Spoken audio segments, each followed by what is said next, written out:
Welcome back, dear friends. It's always an honor to spend this time with you as we navigate the deeper layers of our human experience through reflection, insight, and ancient wisdom. Whether you're tuning in as part of your regular spiritual nourishment or you've just arrived seeking clarity on a life transition, I'm truly grateful for your presence. Today, we're going to explore a topic that is increasingly relevant in our modern world. Why do so many people feel unsafe, anxious, or unanchored after retirement?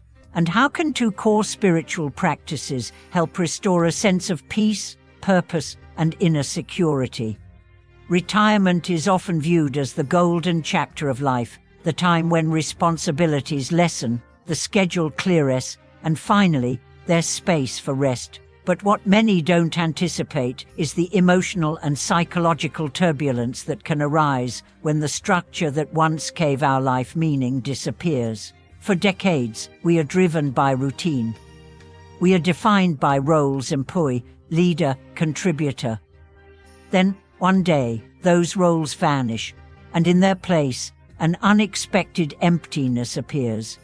What now? Who am I, if not my profession? What do I do with all this time? Why do I feel restless, uncertain, even afraid? These are not just philosophical questions. They're real cries from within, and they signal a powerful invitation not to fill the void with distractions, but to journey inward. Because what retirement strips away is not just a job, it dismantles an identity, and in that dismantling, a deeper self waits to be discovered. So let's begin with the first key to restoring inner stability: a practice of conscious rhythm. Throughout our working lives, we operate on schedules. We wake up at certain hours, go to work, complete tasks, attend meetings. Whether we enjoyed it or not, this structure provided a rhythm. The body adapted to it. The mind found focus in it. Our days were shaped. But after retirement, that rhythm collapses. Days stretch, time feels loose. Without a new structure, many fall into aimlessness, not because they are lazy, but because the mind, unanchored, becomes vulnerable to distraction, overthinking, and apathy. This is where establishing a conscious rhythm becomes vital, not a rigid routine, but a sacred structure. A morning ritual of silence, meditation, or journaling. A mid-morning walk. Intentional time for reading, reflection, service, or creativity. A quiet evening practice of gratitude or prayer. Even meal preparation, gardening, or simple tasks can become rituals when done with attention and care. The key is intention. You are no longer filling time, you are sanctifying it. And here's where the first spiritual practice truly shines: mindfulness. Mindfulness isn't just a technique, it's a way of being. It means you bring your full presence to whatever you're doing. Washing the dishes becomes a meditation. Walking becomes a communion with breath. Drinking tea becomes a moment of sacred pause. Through mindfulness, you train the mind to befriend the moment. You begin to see that your worth is not tied to productivity, but to presence. And the anxiety that comes from doing nothing important dissolves into the peace of simply being. But presence alone, while powerful, is not enough. The second practice that brings deep inner stability is purpose, and in spiritual terms, this is rooted in service. Many people lose their sense of purpose after retirement because they believe their usefulness ended with their career. But this is a profound misunderstanding. In fact, your capacity to serve may only now be reaching its full potential. Why? Because you have time, you have experience, you have wisdom, and perhaps most importantly, you have perspective. You no longer need to chase status or achievement. You are free to give not for recognition, but from abundance. Service doesn't mean starting a foundation or volunteering 40 hours a week. It could be as simple as mentoring a young person, listening deeply to a friend, writing letters to people in need, supporting a spiritual community, creating art that uplifts us, even caring for plants, animals, or your neighborhood with intention becomes an act of love. When you align your days with mindful rhythm and meaningful service, something shifts. The anxiety that once filled the empty hours is replaced with presence. The doubt about your value is replaced with contribution, and the loneliness that sometimes arises is softened by connection. Let's talk honestly about another shadow that visits during retirement: the fear of aging and death.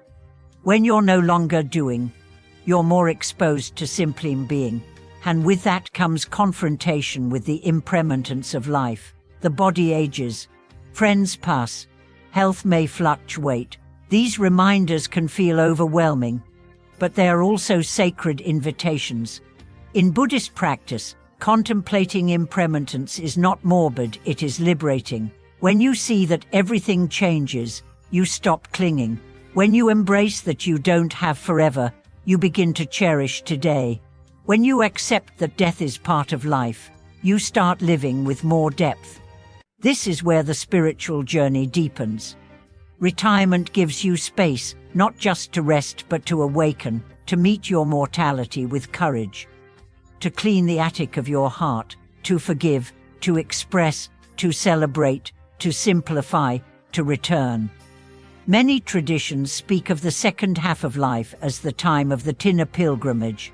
In the first half, we build identity. In the second, we dismantle it, not to disappear, but to reveal the deeper self beneath the roles, the self that is not a job, not a title, not a name, but presence itself. So how do we walk this inner path? Start with stillness. Each day, sit in silence even for 5 minutes. Watch your breath. Listen to your thoughts. Let them rise and fall. Do not chase them. Do not resist. Just watch. This simple act trains the mind to rest. Next, explore. Read teachings that nourish the soul. Write letters to your younger self. Record your life stories, not to be remembered, but to remember. Who have you been? Who are you becoming? Then, connect. Reach out to people, not just to be entertained, but to be real. Speak of truth, of change, of aging, of love. These conversations heal. And finally, surrender. Let go of the need to be who you were. Let go of the past you cannot change. Let go of the future you cannot control. Return again and again to the present moment, where peace waits patiently for your attention. Retirement is not an end, it's a threshold, and how you cross it determines the quality of the rest of your life. You can resist it or you can receive it. You can escape into distractions or you can awaken into depth. You can mourn what was lost or you can open to what is now possible. Thank you for sharing this space of reflection. If you're retired or approaching retirement or walking with someone who know this, you are not alone.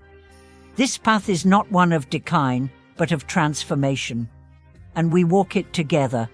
If this message spoke to your heart, I invite you to share your experience in the comments.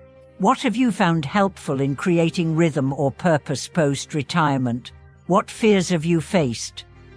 What wisdom has surprised you? Your story may be exactly what someone else needs. If you feel this video might benefit someone, please like, subscribe, and share it with them. Let's grow this community of gentle strength and deep insight. Thank you for watching this video.